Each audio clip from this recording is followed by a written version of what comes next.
Germany is a country rich in history, and where there's history, there's culture, and where there's culture, there is of course food. So join me on a culinary adventure through Bavaria, famous for Bratwurst, Sauerkraut, and beer.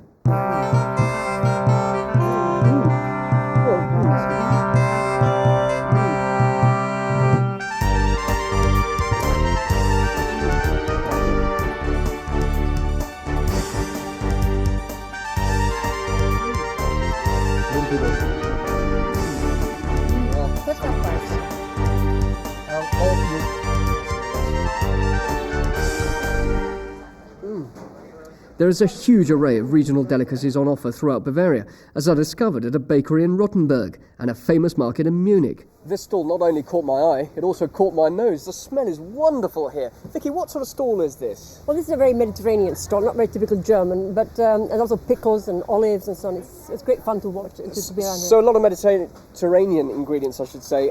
So, for example, we've got peppers. Is it possible to try some of these Yes, things? I'm sure, yes. These are stuffed peppers with sauerkraut, I think. That is sauerkraut, which is obviously typically German. Yes. Ja, bitte, ja. Oh, thanks very much. I'll give you a little fork. Or a little fork or something just to try that. And but pickling things is very common in Germany? Very much so, yes. We eat a lot of gherkins and beetroot pickled and so on. So it's very German, yes. Thank you very much. Right, here we go. We'll try some of that.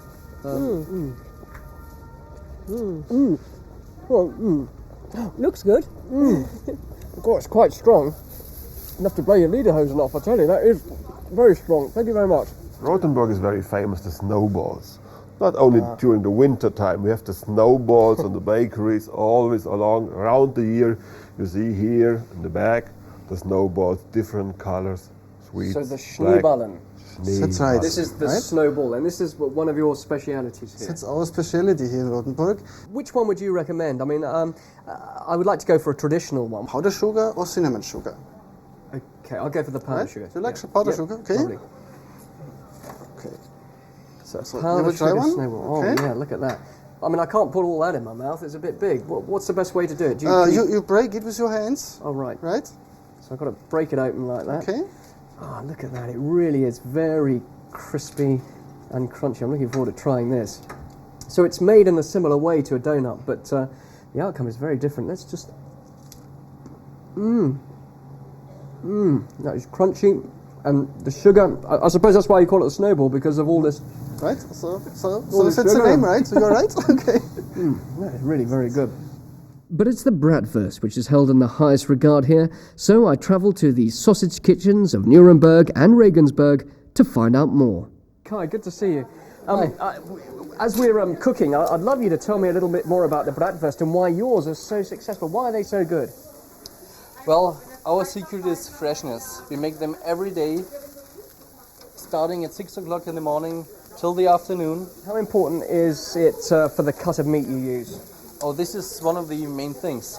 We only use the shoulder and the ham of the pork, nothing else. That's the best bit. Nobody in England, we wouldn't dream of using that for sausage. Well, most of my fellow restaurants also wouldn't do that, but we do it. So I hope that's the reason we have the best product. Yeah, but is there a special little recipe you have for the seasoning along with the meat? It's not just pure meat. You put something else in there, don't you? Yeah, there goes majory, salt and pepper inside, and then of course a couple of secret spices. Everybody has his own secret. We too, but of course I can't tell you. No, I thought you wouldn't, but it's pretty chilly. Quite a cold wind coming off the Danube, so I had to put the coats on. But the good news is we've got hot Bratwurst to warm us up. Now, Andreas, the Bratwurst here, it comes with sauerkraut. Yes, sauerkraut is the traditional food to the sausages, which we produce ourselves, and it fits to the sausages, and it's also good for your digestion. Good for the digestion. Right. Well, I'm going to try some of these and see what the flavour's like. We were talking earlier about the wood producing a smoky flavour. So let's see.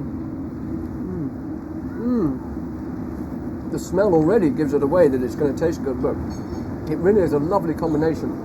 These are lovely sausages, they really are. Every town and city throughout Bavaria has its own regional local beer, so I thought it was my duty to try as many as possible. All right, so can you show me please how to pour this properly? We take it very slowly and make no foam, since we have the half in the glass. And then we take the foam. And then we make the yeast going around. It's very good for the good looking and for the health. That's The what I've yeast. always wanted to hear, that beer is good for you. So don't let anybody convince you otherwise. Beer is good for you. And We've heard then it we officially. take the yeast inside. And now the yeast is coming here, you see. And we can see the yeast clouding up there in the top. You like to drink some children's beer? This really is children's beer, isn't it? Really children's beer. No alcohol in it at It's all. very sweet. And this is popular with children? Yeah, very popular. But this is still made from a hop? But it's got no alcohol. Yeah, no alcohol. Very dark, it really... Oh, it's very malty. Huh? And very sweet, I can understand why they like that. Yes, it looks like a famous Irish beer from here, but it doesn't taste like it. It's very, very sweet. Okay, Thanks very much for joining me. please. That was really good. Cheers. Prost. Prost.